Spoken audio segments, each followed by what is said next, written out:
Para realizar el siguiente circuito por el método de superposición, se tienen que generar dos diagramas diferentes, donde es necesario eliminar una fuente en cada uno de los diagramas. Gracias al teorema de superposición, el cual establece que la corriente o voltaje en un circuito lineal con varias fuentes puede encontrarse a través de la suma de estas desactivando una fuente a la vez. Una vez eliminamos una fuente y tenemos este diagrama, podemos resolverlo a través de varios métodos. En este caso, lo resolveremos a través del método de nodos, ubicando así el nodo BA y asignando el nodo a tierra.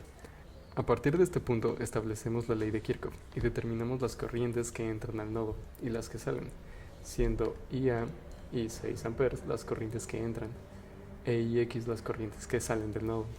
A partir de este punto, sustituimos los datos mediante las fórmulas de nodos, que determina de manera simplificada que el voltaje del que viene al que va sobre la resistencia, siendo 4ix las corrientes que vienen, hasta BA pasando por la resistencia de 8 ohms, y sustituimos IX de la misma forma, viniendo de BA hasta tierra, o sea 0, pasando por la resistencia de 2 ohms. Realizando las siguientes operaciones correspondientes, se genera la ecuación de 1 medio por BA sobre 2 menos BA sobre 8 más 6 menos BA sobre 2 igual a 0. Realizando el despeje correspondiente llegamos al resultado en el que el voltaje BA es 16 volts. Despejando el voltaje en IX que fue calculado como BA sobre 2, podemos determinar que IX es 16 sobre 2, o sea 8 amperes. Al planificar una nueva fórmula en Bx siendo la diferencia entre los voltajes por los que pasa, o sea 4ix menos BA, podemos tener como resultado menos 16 volts en Bx. Para la realización del segundo diagrama realizamos exactamente lo mismo, ubicando el nodo BB en el nodo a tierra, al igual que la corriente que circula. Partiendo de eso desarrollamos la ley de Kirchhoff con las corrientes que entran y salen de ese nodo, siendo 4 amperes. La única corriente que entra al nodo BB y la corriente IB e IX las que salen. Desarrollando la ecuación podemos sustituir IX de manera en que quede como la ecuación IX es igual a menos B sobre 2.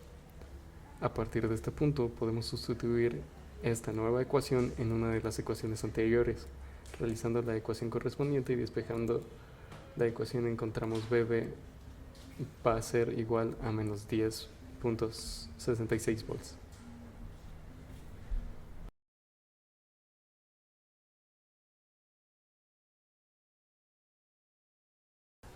Tenemos un circuito, en nuestro caso lo volteamos para tener un mejor sentido de orientación y transformamos la fuente de voltaje en una fuente de corriente y redibujamos el circuito. Ahora podemos simplificar resistencias y redibujar el circuito. Ya que tenemos nuestra fuente de corriente en paralelo con la resistencia de 4 ohms, lo volvemos a transformar a una fuente de voltaje, dejándola en serie con la resistencia, y redibujamos. Ahora que tenemos todo en serie, podemos ocupar mallas para llegar a una solución. Cuando la malla tiene una fuente de corriente, significa que toda la malla va a tener esa corriente. De esta forma, determinamos la siguiente fórmula. Sustituyendo valores, obtenemos que V0 es igual a 3 volts.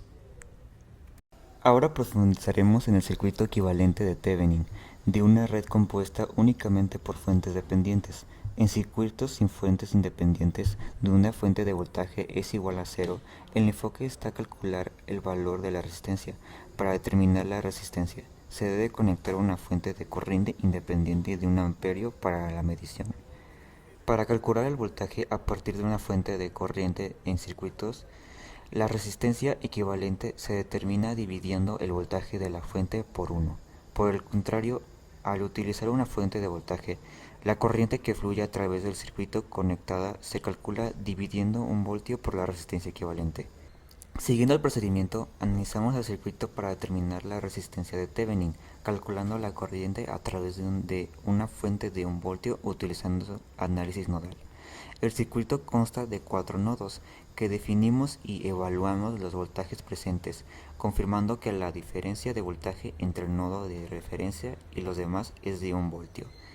Una conclusión de voltaje cero indica que el nodo S tiene un voltaje de 1 voltio, lo cual se anota para referencias futuras. Tras analizar la fuente de voltaje dependiente, se encuentra que el voltaje del nuevo nodo BA es igual al doble del voltaje de V sub 0. Utilizando la ley de Ohm, la corriente I sub 0 a través de una resistencia de 20 ohmios se expresa en términos de voltaje ubicando en el nuevo nodo BA. Para encontrar la ecuación para el nuevo nodo, se aplica la ley de corriente de Kirchhoff para sumar las corrientes en el nodo, asignando signos positivos a las corrientes que fluyen hacia afuera y negativos a las que fluyen hacia él. El análisis incluye definir relaciones para corrientes desconocidas a través de resistencias y reemplazar los voltios. Para encontrar la ecuación para el nuevo nodo, se aplica la ley de corriente de Kirchhoff para sumar las corrientes en el nodo, asignando signos positivos a la corriente que fluye hacia afuera y negativos a la que fluye hacia él. El análisis incluye definir relaciones para corrientes desconocidas a través de resistencias y reemplazar los valores conocidos en consecuencia, lo que lleva al cálculo de la tensión en el nuevo nodo, que se determina en 0.652 voltios.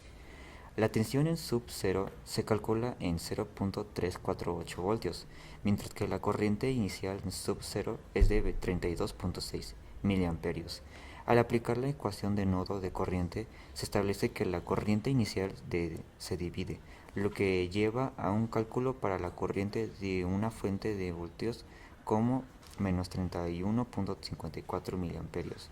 Después de sustituir los valores conocidos, posteriormente se determina la resistencia del circuito equivalente de Thevenin, utilizando el voltaje dividido por la corriente calculada. Una corriente de 31.54 miliamperios resulta en una resistencia de aproximadamente 31.71 ohmios, estableciendo el circuito equivalente de Thevenin.